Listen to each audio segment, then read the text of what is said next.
Hello दोस्तों, will power creator में आपका स्वागत है।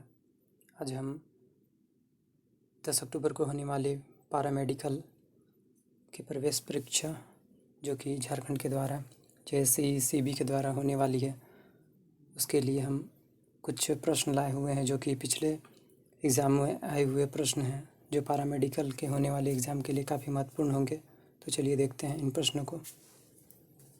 पहला प्रश्न है हमारा, जब सोडियम एसीटेट सोडा लाइम के साथ अभिक्रिया करता है तो क्या बनाता है? इसका आंसर आप लोग देंगे।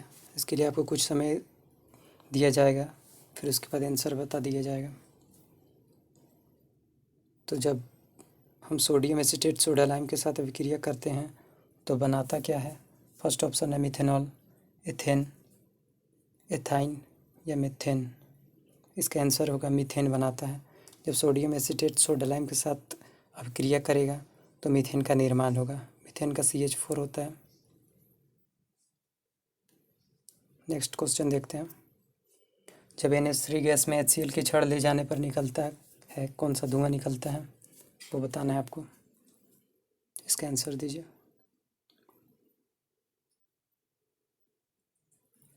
तो NH3 गैस में जब HCl की छड़ को ले जाया जाता है तो इसमें 4 ऑप्शन दिया हुआ है। उसमें है भूरा धुआं, सफ़ेद धुआं, पीला धुआं या काला धुआं। इसका आंसर क्या होगा? इसका होगा सफ़ेद धुआं।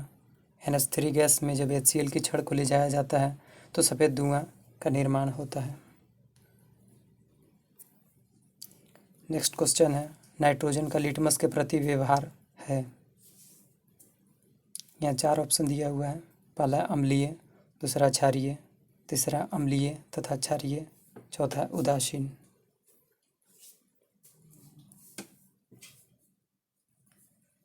इसका आंसर होगा आपका अम्लीय।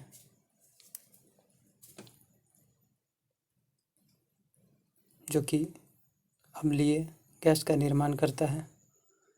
नाइट्रोजन का लिटमस के प्रति व्यवहार किस प्रकार होता है? सॉरी, अम्लीय नहीं, क्योंकि हम लोग जानते हैं कि नाइट्रोजन का जब लिटमस के प्रति व्यवहार किस प्रकार का होता तो ये उदासीन व्यवहार करता है।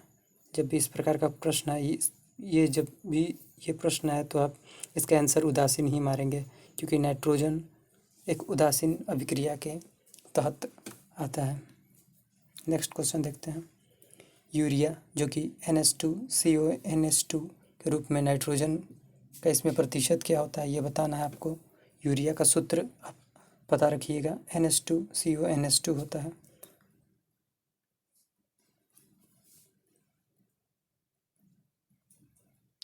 ऑप्शन में आपको 40%, 46.67%, 60% या 28%।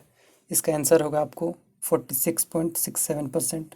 40% मत मारिएगा, आपको 46.67% होता है यूरिया जो कि NH2CONH2 में नाइट्रोजन का प्रतिशत। C2H2 बनाने की प्रयोगशाला विधि में NH3, H2S, ASH3, PH3 जैसी अशुद्धियों को दूर करने के लिए इसे प्रवाहित करते हैं। किस में प्रवाहित करते हैं? पहला ऑप्शन है कास्टिक सोडा विलयन में से, दूसरा H2O में से, तीसरा CuSO4 के अम्लीय विलयन में से, या फिर इनमें से कोई नहीं। इसका आंसर होगा आपको CuSO4 के अम्लीय विलयन में से जब भी CuH2 बनाने की प्रयोगशाला विधि में NH3, H2S, ASH3 तथा PH3 जैसी अशुद्धियों को दूर करने के लिए हम CuSO4 के अम्लीय विलयन का ही प्रयोग करते हैं। समस्थानिक के परमाणु द्रव्यमानों में अंतर का कारण क्या होता है? ऑप्शन है प्रोटॉनों की संख्या में अंतर, दूसरा है इलेक्ट्रॉनों की संख्या में अंतर, तीसरा परमाणु संख्या में अंतर, या नाभिक में विद्यमान न्यूट्रॉनों की भिन्न संख्या। इसका आंसर होगा आपको नाभिक में विद्यमान न्यूट्रॉनों की भिन्न संख्या के कारण ही आपको समस्थानिक के परमाणु द्रव्यमानों में अंतर होता है।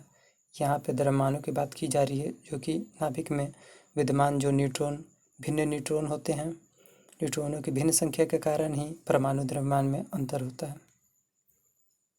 धातु के वैद्युत शोधन में ऋणोद बनाया जाता है। ऋणोद किस प्रकार बनाया जाता है? पहला ऑप्शन शुद्ध धातु द्वारा, दूसरा शुद्ध अथवा अशुद्ध दोनों धातु द्वारा, तीसरा है अशुद्ध धातु से, या चौथा उपरोक्त में से कोई नहीं।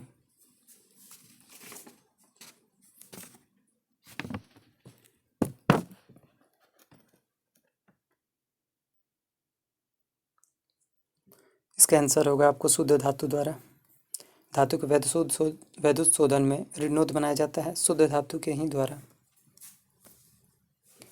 अभिक्रिया FeCuSO4 तथा CuFeSO4 में Cu का क्या हो रहा है, यहाँ आपको बताना है। ये जो इक्वेशन दिया हुआ है इसमें बताना है कि Cu का यहाँ पे क्या हो रहा है, अपचयन हो रहा है या ना उपचयित ना अपचयित या फिर उपचयित हो रहा है या फिर इनमें से कोई नहीं।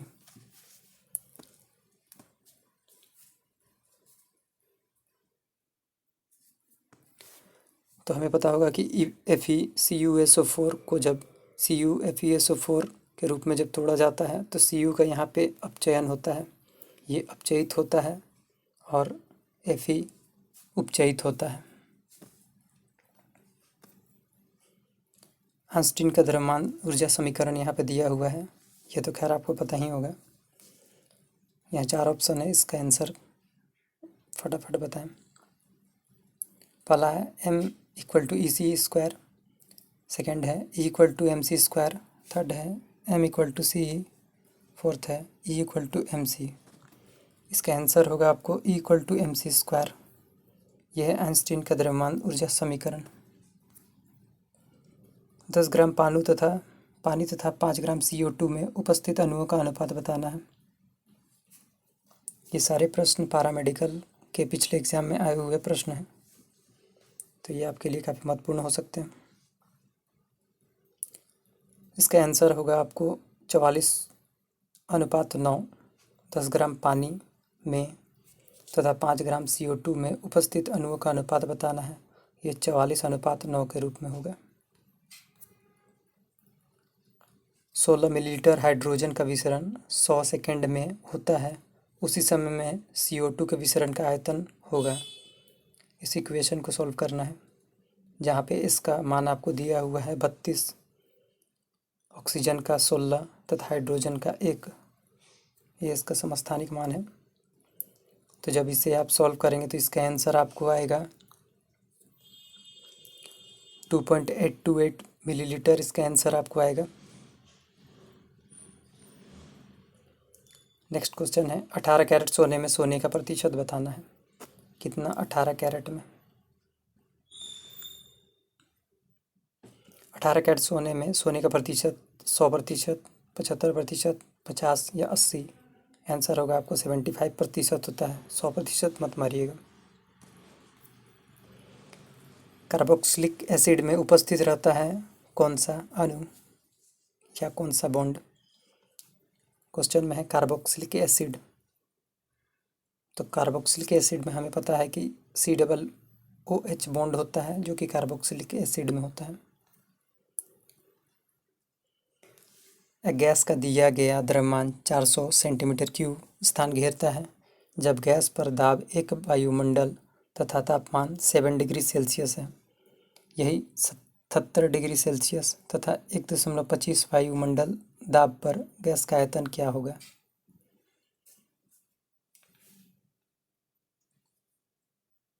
इसे आप पॉज करके ही स्टॉप करके अपना सॉल्व कर लेंगे तो इसका आंसर आपका आएगा 400 सेंटीमीटर। आंसर होगा इसका।